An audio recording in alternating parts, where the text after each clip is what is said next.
Hello everyone, welcome back to our channel. Today we draw capital letter alphabets. Kids, first we are using black color pen, black color marker.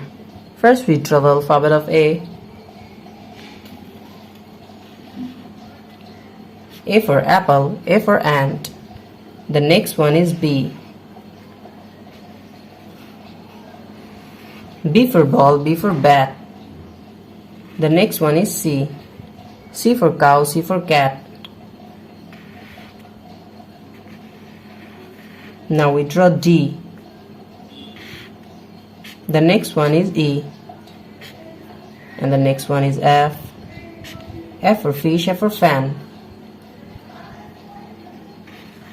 Kids, now we draw G. G for goat. And the next one is H. Subscribe to our channel. H for hand. Now we draw I. The next one is J. Now we draw the alphabet of K. The next one is L. L for lion, L for lemon. The next one is M. M for moon, M for mango. Now we draw N. N for nose, N for nest. The next one is O.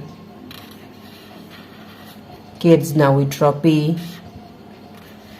The next one is Q. Q for queen. Now we draw the alphabet of R. S. T. Now we draw U. The next one is V. The alphabet of W. Now we draw X, Y, and the last one is Z. Today we draw capital letter alphabets A to Z. Thank you so much for watching.